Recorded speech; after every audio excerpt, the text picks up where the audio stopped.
Good morning. Bit of a surprise good morning walk for you today. But I thought, why not? Why not? Of course, given the situation in the Tory party, the elections today, we are still going to have our live stream later on this evening. So we will be bringing you the fun and games that have probably happened today. We'll get on to talking about those fun and games that are sort of happening today in a bit. But yes, as always, good morning. Again, we're meant to be in a bit of a heat wave, but it's quite cold this morning. Not as warm as it was yesterday, but it's still, there we go, still a bit quite warm. Draconic Dritz, pleasant surprise to see you. Pleasant surprise indeed, as always. So, hang on, there we go. Just get this gate. There we go. So, yeah, certainly this week, obviously, and of course, very recently, we've been talking a lot about the Conservative leadership race. Of course, obviously, it's quite important because not only are we getting a new leader of the Conservative Party, but we're also getting a new Prime Minister. And it's really important to understand that the Prime Minister is the person, especially in sort of the UK, who generally sets the direction of the party and of the government. And because Boris Johnson, in sort of his terms of leadership, was basically point in one direction and tell everyone to run in that direction, it was a bit of an omni-shambles, to borrow the Malcolm Tucker phrase. Hopefully it's not too windy. But that's what we got, and that's what we've seen, for the past 3 years almost, was this omni-shambles of a government being very, very directionless, being dragged in different directions from what it saw were its sort of main priorities, while also at the same time trying to tackle several big problems. But because they had a very directionless leader, you couldn't really say which direction they were going to travel in. So make no mistake,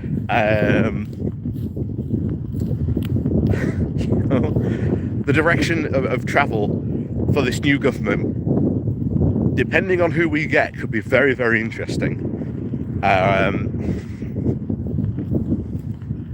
And by the looks of it, the official favourites, certainly to get down to the final two,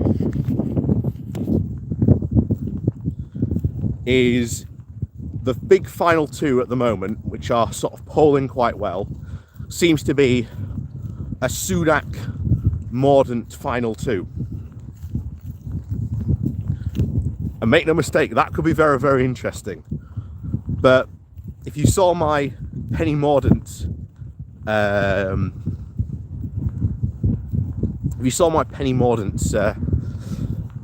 video yesterday, you know probably just how worrying Penny Mordaunt getting in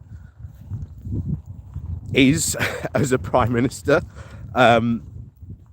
Lots of links to, of course, the Tufton Street Mafia, which means we'll probably see more crazy American right-wing liberal nonsense get introduced into the government. More stupid ideas like free ports being the way to sort of, quote, level up the country. And of course, even more worrying, a video that we've got coming out this afternoon, talking about charter cities and just how awful charter cities are going to be if they sort of bring that idea. And trust me, Mordaunt is a big backer of charter cities, but also so is Rishi Sunak. Indeed, his mentor came up with the idea of charter cities. So both these candidates, if they get into the final two, these charter cities and the idea of them is something that we need to be certainly warning people about now. Because let's go into the example that I'll sort of give later on today. The Taxpayer Alliance, a, shall we say, Tory lobby group, very much, shall we say, with, well, dubious funding, shall we say, published a paper on the idea of charter cities as an idea of using them to achieve the government's much wanted idea of levelling up. But the problem with a charter city is that the example they give is Hull. So Hull becomes a charter city. What happens to Hull? Well, effectively, Hull becomes sort of technically cut out of the UK. And to use the phrase that they use, one country, two systems. And instead of sort of Hull following the rules of the UK and, you know, its direction and sort of local economy and actions, you know, supported by the elected local government, instead a committee runs these charter cities, which from what we can see would be a corporation, and most likely an American corporation, would end up basically running Hull. Your workers' rights, your healthcare, and yes, healthcare, your human rights, all this kind of stuff, suddenly, because you live in this charter city, gone. And we should be very, very worried about that. Very, very worried. Because all of a sudden, if you live and work in Hull, well, your employer can just exploit you as much as they want.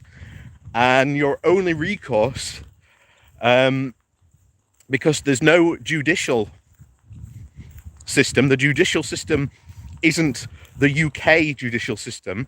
The judicial system is controlled by that corporation. So if you've got a problem with your employer, which ultimately will be probably,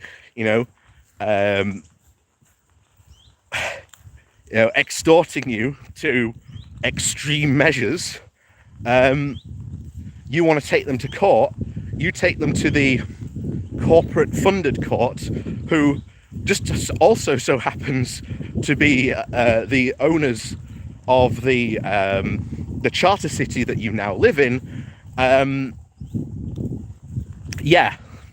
I think we can all see the problems. I think we can all see the problems straight away just talking about that, with the charter city. So these are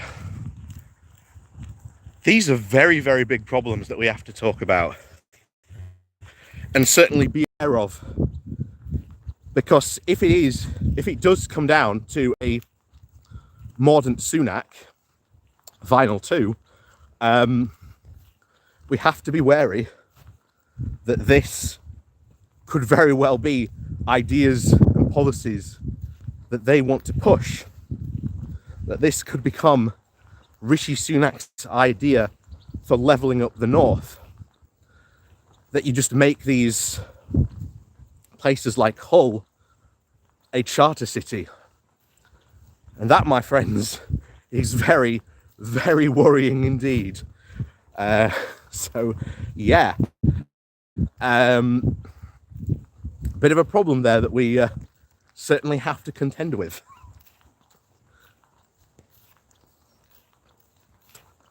So, let's get into the shade because I can't read your comments with the sun like this. There we go.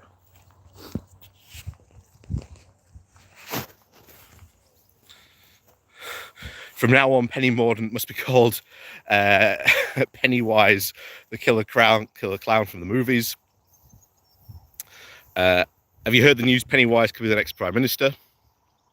IBM, what are we talking about? Well, charter cities. Yeah, selling the country's assets, very true. Yeah, Pennywise, the new Prime Minister. Oh no, the UK will float, very true. Penny's the dark Trojan horse. Yes, she is. Yeah, charter cities equal serfdom. That's something that we've got to sort of get back. Aren't charter cities what the East India Company did? Empire back. Yep, very true. Yeah, whoever comes next PM will be a clown. That is very true. Is charter city another word for free ports? No, they are two different things. You know, a free port is essentially picking up the barrier, like the border of the UK, and sort of pulling it back. But a charter city is almost cutting out a city of the UK, and it becomes something else entirely. While it is a UK city, yeah, it essentially becomes corporate serfdom. Ball and they all float the boats. Chthonic, ahoy hoy to you. But yeah, so yeah, leadership contest. Like I say, later on today, we'll be talking about obviously what happened in the first round. Later on with our live stream, and we'll probably be talking about the shenanigans and hijinks that have certainly happened today. So obviously the big one who dropped out, even because they couldn't even support or get the support of 20 MPs by the sounds of it, was Javid. So it becomes very, very interesting where sort of today we'll probably get a really good idea of who's going to be in the final two. And like I say, we'll talk a lot about that later on today. So don't worry about that. Like I say, come watch the live stream tonight, later on, 7 o'clock. Like I say, that's what we will be talking about. Because obviously today you've got the situation of, if you're in the race today at the moment and you got past the first round, well then today you've got essentially 24 hours, well less than that, because the voting goes on between 1:30 until 3:30, and then we'll get the results sometime after that.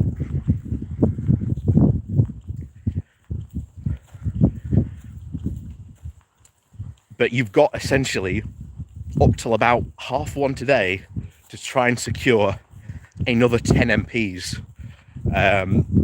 other Tory MPs, to sort of back you in this next, to get past the first round. So ultimately today, that is what's going to happen. We've already heard, shall we say, the factions are forming, and it's going exactly as I told you it would. There would be factions within factions, and some of the rumours that are coming out are very, very interesting, because the ERG apparently put forward Suella Braverman to be the sort of insurgency candidate. The whole idea of putting her there was to essentially make all these other Tory candidates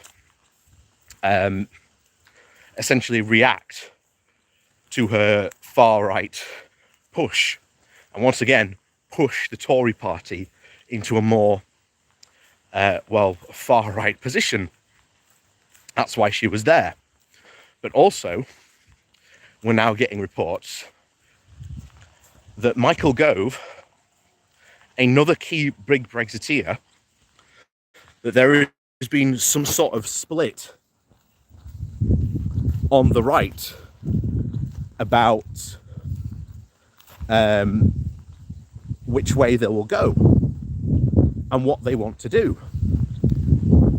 So it seems to be that the pro-Brexit factions, or the pro-Brexit MPs in the Tory party, have now split, because you've got Badenoch being supported heavily by Michael Gove. So you've got these two very odd candidates who a lot of people are saying we've got to watch what Badenoch does today to see how well she performs today, which could give us like I say, we'll be talking about the intentions of all these people later on. Like I say, we'll watch her launch speech later on today. A lot of people, in fact, I agreed with David Heggie yesterday to say, you know, you've got Tom Tugendhat, who came out and actually talked about Tory policy of what he would do if he was MP. And he's the only one so far that has talked about policy currently at this point. Whereas Badenoch came out and apparently gave somewhat of what has been regarded by Tory MPs as a very good speech. But of course, we're going to have to see where that goes. But like I say, we'll be watching her speech later on today on the live stream later on. So like I say, we'll see you all there later, 7 o'clock UK time. And of course, we'll be bringing you the results of that first round, because that first round is going to heavily identify, or at least give very strong indications as to who the final two are going to be. And obviously, Thursday, there's going to be another round of voting. And it will basically be whoever is the lowest gets knocked out. And then the voting will start again on Monday. So, obviously, on the Good Morning Walk on Saturday morning, we'll be talking about who is still left in the race, and even more importantly, because this is going to give some time for a lot of these Conservative MPs to sort of regroup and assess who they're going to be supporting. And just as I said, you know, by the end of today, we're going to get a good idea who's going to be the final two. But I think the closer we get, the more obvious it's going to be. Very, very obvious to see who those sort of winners will be. Obviously, the favourite amongst currently the Tory MPs seems to be the Sunak Mordaunt final two. But more interestingly, of course, this is when you talk about Conservative Home. And we've talked before about how Conservative Home is, well, has a big reach out to sort of the parliamentary Conservative members. And of course, ta-da, getting you some pony love. Little foal there.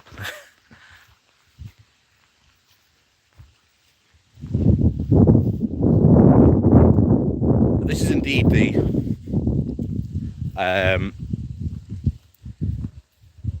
because when you get to the final two, that's where the membership gets involved. And Sunak his popularity has dropped like a stone in the Conservative membership, to a point where it will really be, I think, Mordaunt's to win if she gets to the final two. That's why, I sort of did that video about her, because again, it's worth talking about her because of the potential danger, that she can cause. Hang on, we've got little foal down here. He's still sleeping.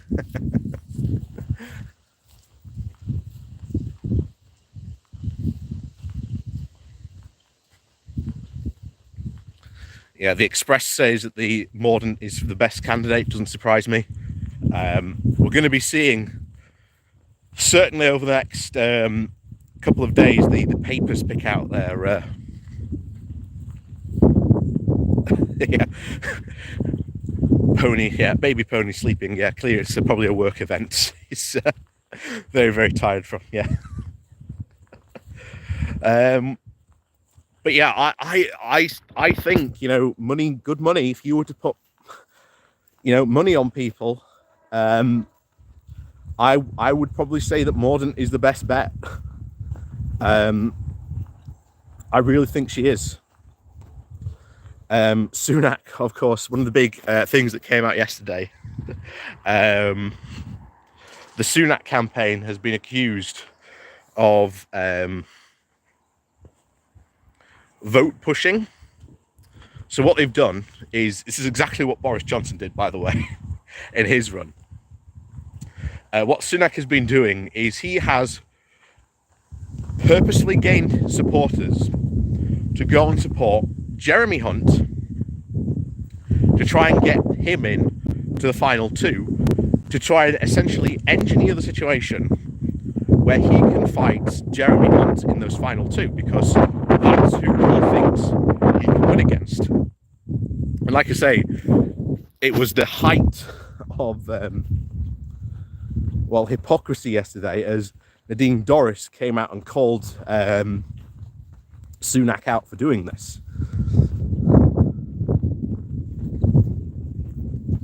And of course, you've got to remember, this is what Boris did in 2019. So, hang on, we've got some swans, some baby signals there.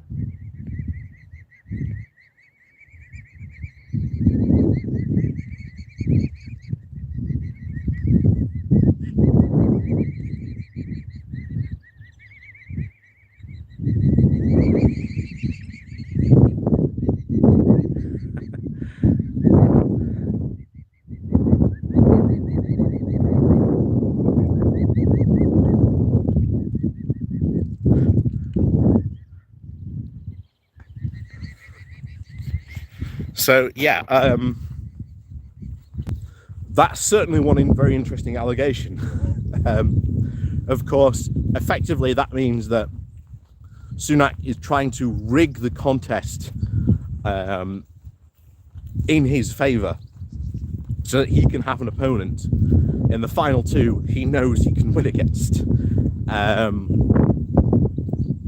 Like I say, this is exactly what Boris Johnson did.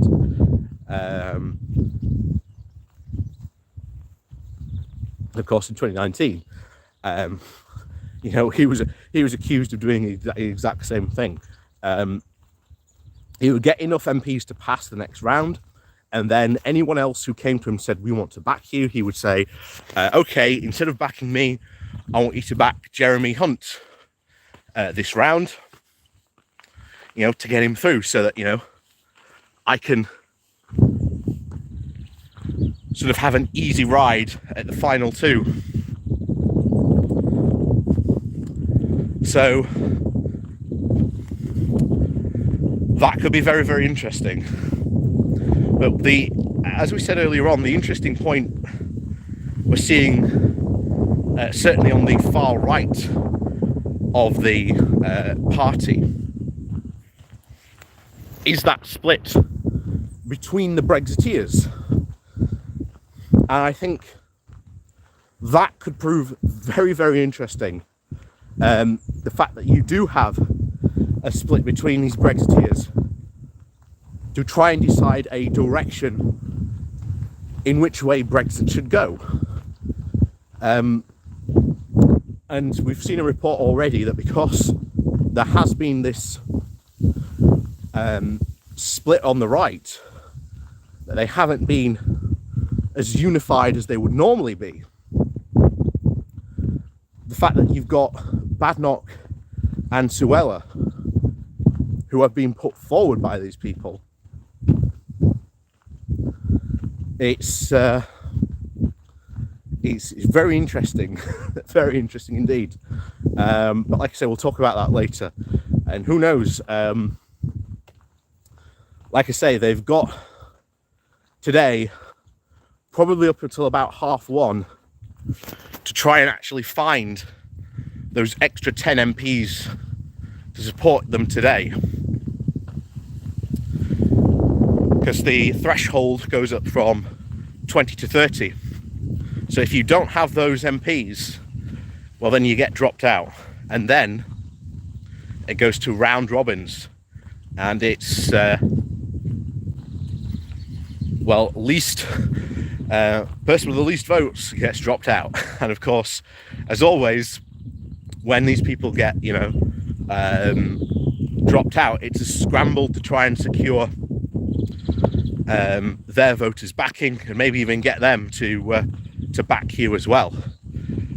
So certainly today, I don't think Javid has come out in support of anyone yet. At least as far as I'm aware, he hasn't come out and supported anyone yet, now that he's out of the race. But no doubt, I think you'll get many of his supporters probably going over to Sunak. Like I say, very, very early on in the race, Sunak was trying to get Javid on his side and stop him from running. And, his team was saying, look, we want similar things. We'll be competing against each other for, the same MPs, but I've got the stronger sort of lead and team, so you'll never do it, type of thing. So we'll have to see where his, shall we say, support goes. But I definitely expect, I think either it's going to be today, maybe after the second round, but certainly over this weekend, I would heavily expect Boris to come out and start really digging in against Sunak. Really digging in, because he doesn't want Sunak to be the one who replaces him. At all.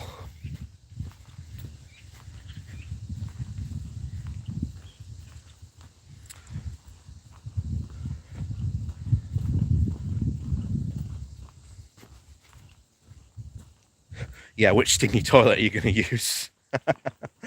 Sunak at 2-1 odds. Yeah, it doesn't surprise me. Sunak is, put it this way, if he gets to the final two, depending on who his opponent is, it could be his to either lose or win. And like I say, with the fact that you've got Conservative Home polling the fact that Penny Mordaunt is really popular amongst the non-parliamentary party. Yeah, I think it could be hers to win if she gets to the final two.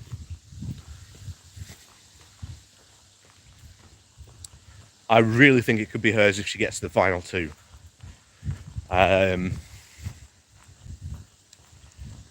It's just a direction of then, once Sunak's in, is which direction is he going to sort of pull that Tory party then. I think he's going to very, very much pull it to being even more, you know. I know he's the only one who came out and said, tax rises aren't the thing, but it's what policies does he have after that. So it'd be very interesting to see. In fact, later on we might even watch on tonight's live stream, depending on how the voting goes today.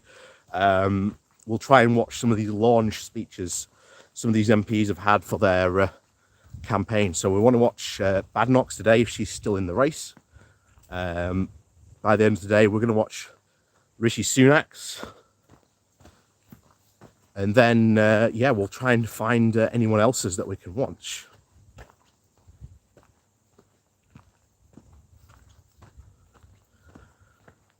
So, like I say, do remember to come join us tonight at 7 o'clock UK time.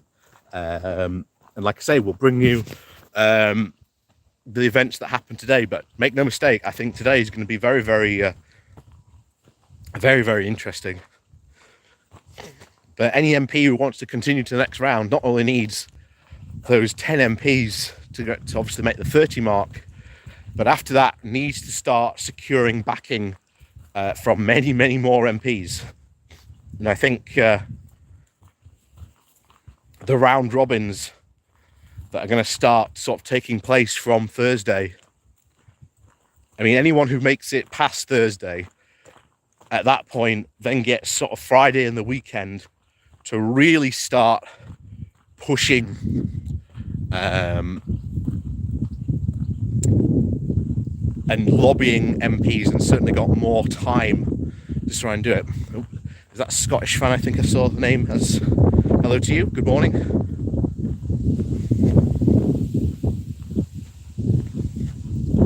So yeah,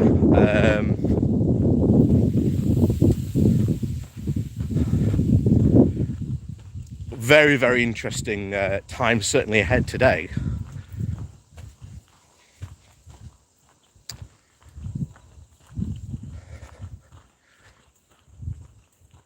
But if today we get sort of a more accurate picture of who will be the final two. Oh, thank you very much, Mitch. Yeah, don't forget to hit that like button, everyone. Yeah. If we do get down to those final two, or at least in a more accurate picture if we get down to the final two, then we'll be able to see which direction sort of the Tory party goes in. But also, you may remember I did it's a bit long. It's a bit of a long video, I know that, but hey, it's a long topic worth discussing. You had the Conservative Home begging its members, not to elect another populist.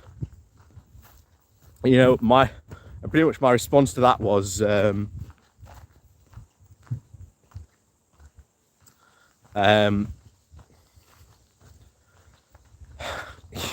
horse is well and truly bolted at this point. Asking the party membership not to vote for a populist, the date for it has, the horse from that particular stable has well and truly bolted. They ain't going, it is very likely they will vote in another populist, or at least the current leader will give in to some form of populism. Like I say, that's what we've seen from Boris Johnson's government. Part of his sort of chaos is red meat policies, as they've been called.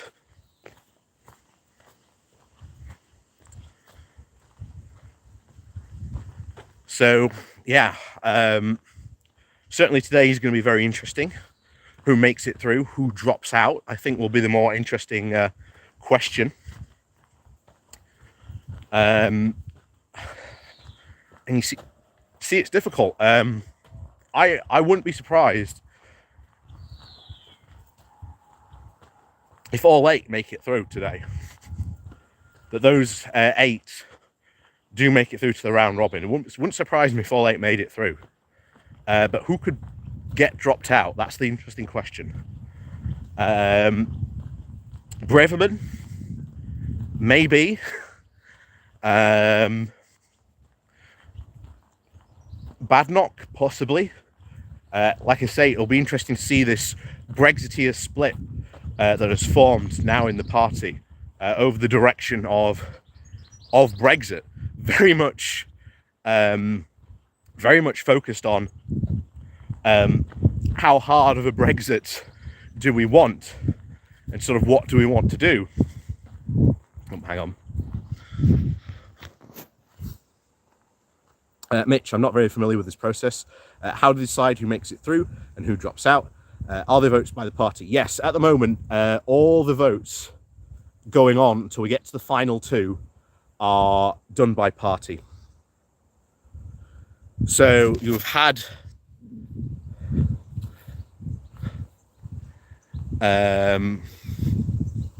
one thing you've had is obviously getting and securing the votes to be in the race. That was where they needed 20 MPs. So we had currently at that moment a field of 11. It has been cut down to 8. And now today, the voting today takes place, starts at 1:30, and then ends at 3:30. So today, all those 8 Conservative members are trying to secure another 10 MPs to back them in this next round of voting. Because if you don't get 30, then you don't go through to the next round. And then this is where the round robin will take place, or at least the first round robin vote will take place on Thursday.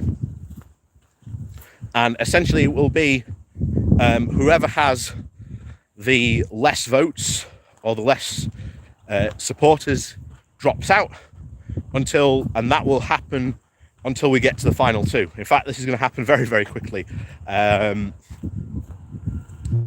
Because we've got, obviously, the first round robin is going to be on Thursday. And then the next one after that is going to be on Monday. So maybe, I doubt it though. It's still quite a big field. We'll have to see how many people get dropped out today who can't secure that magic number of 30.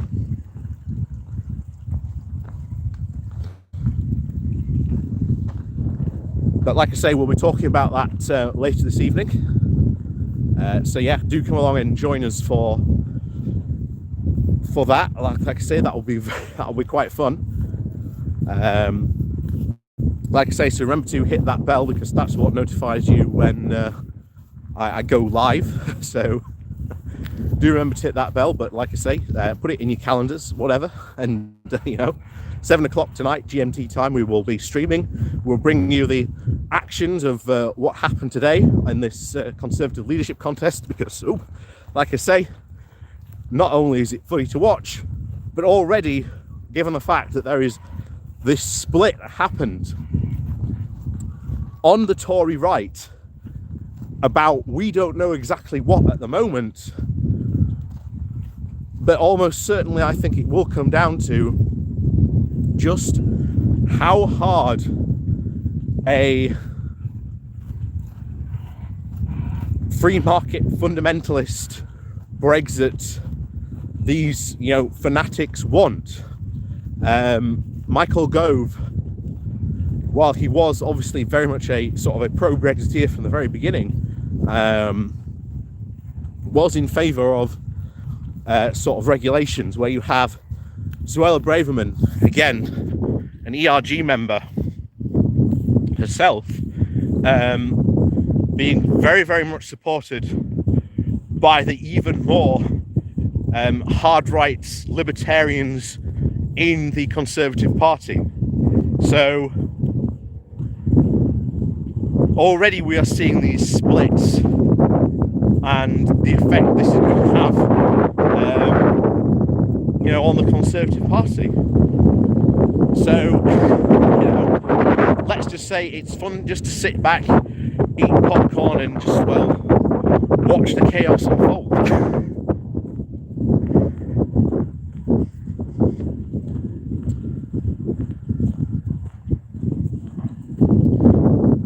yeah, definitely going to be in some interesting interactions today.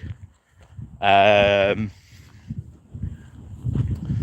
course, one of the fun ones was Tom Tugendhat's logo, spelling out tit, which is quite fun. But of course, if someone were to, I think one of the questions someone asked me, who would you actually want to win? And I think it's really, the question is, who out of all these members, out of all these candidates, could do sort of the least harm?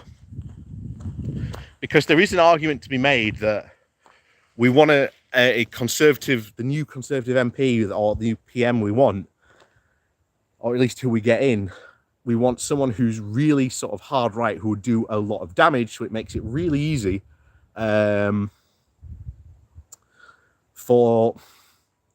like Labour and the Lib Dems to win the next election. But in the meantime, you've got 2 years to wait for that. Are you seriously prepared to go for 2 years to the next general election and try and wait and hope while this person does a lot of damage? And like I say, 2 years is a lot of time they could do a lot of damage in. And remember, they have still a big Conservative majority, so they can push through a lot of scary stuff during that time. So I'm not really in favour of that argument. Yeah, Roxy, things will not change with a new leader. They will only get worse. Yeah, very true. Pretty Bird, yeah, least harm versus catastrophic damage. Yeah, exactly. That's really it. That's the situation we got. Mitch, that's how we got Joe Biden. We don't like him, but at least he wasn't Trump. Yeah, it's sort of the same, but not the same if you sort of understand it. Yeah, because obviously we don't get a vote. You've got to be obviously a Conservative member or a member of the Conservative Party for at least 3 months to have a vote in this. And we can only hope that someone like Tom Tugendhat gets in. If he got in, he would be the candidate, I would say, that does the least amount of damage. Euthonic Sunak is now at 13-8. Yeah. Will Sunak get through this round? Yes, I think he will. I'll be very surprised if Sunak doesn't get through this round. I will be very, very surprised if he doesn't get through this round. But yeah, I'm pulling. I'm rooting for. Well, not really sort of supporting, but you know, if there are any Conservative members watching, and Tugendhat does get to the final two, then please do support Tom Tugendhat. He is sort of the candidate who will do sort of the least amount of damage, in the party, and that's, to be honest, who we could sort of hope at. Tuggy is at 16-1. Yeah, there's long odds, but like I say, he's pulled out some very surprising wins, and from what we can tell, he's trying to build a very, very broad coalition, sort of within the party. So, and of course, he doesn't carry any of that Boris Johnson baggage. So that could favour him, as we talked about quite a lot. So yeah, we're just going to have to see what happens, obviously, today. But yeah, we can only sort of hope, maybe he makes it to the final two. And hope that, well, Penny Mordaunt gets knocked out, because, like I say, she is the most dangerous woman in the running. I am very, very much committed to that. But like I say, later on tonight for the live stream, we will be following up on the actions of today. Who's going forward to the next round? Who dropped out? If any dropped out, of course. Like I say, you've just got to have 30 MPs today to continue on to the next round. It's going to be a round robin, and of course, it will be So say the person with the least support gets dropped out. There is talk of having multiple people drop out potentially, so it will certainly make, I think, going forward, and certainly this weekend, we could see a lot of, there's obviously talk of this digital dossier being passed about. So yeah, we could expect to see maybe a lot more, should we say, revelations, and I wouldn't be surprised if Boris Johnson gets involved at some point. Of course, he has not ruled out, which is a very Trumpian thing to do, not ruled out a potential another run at being Prime Minister again, which could certainly be very interesting. Certainly if he does try to run again. Unfortunately, we are seeing, or at least we are realising, just how much support Boris Johnson still has in the party. And a lot of people have talked about the fact that he's very similar to when Margaret Thatcher got forced out. There was a lot of people who had buyer's remorse for sort of ejecting her, and was still very, very much a sore point in the Tory party, even to this day. So that's why Michael Heseltine is still sort of very much a persona non grata in the Tory party, even to this day. So, yes, thank you very much for joining me. Like I say, this was very much an impromptu walk, but I thought sort of events sort of merited maybe an update. Like I say, join us tonight for the tonight's live stream, where we'll be talking about what has gone on today, who is still in the race, who has dropped out of the race. We'll be going over some of the launch videos. Certainly Badnock, we'll be going over Sunak's. We'll be going over probably like Penny Mordaunt's as well. I know she's having a launch. She's doing her sort of launch again today, so we'll try and sort of track that down as well today. So yeah, it's going to be fun. So it's going to be very, very fun. Certainly in a way. But of course, like I say, so please do come and join us later on this evening, tonight at 7 o'clock for our midweek live stream, where we'll be talking again, as we said, about today's events. Probably looking at who will be in the final two. And yeah, if you want to sort of have another good morning walk, then that will be on Saturday morning, as always, at the regular time. We'll be probably, once again, talking about the Tory leadership contest. But as always, thank you very much for joining me on this walk today, and we'll see you all later on tonight. Please do remember to hit that like button on your way out, and of course, leave a comment as well down below. So, as always, we'll see you all very soon for our live stream tonight, where we're talking about, well, today's events. So we'll see you all later.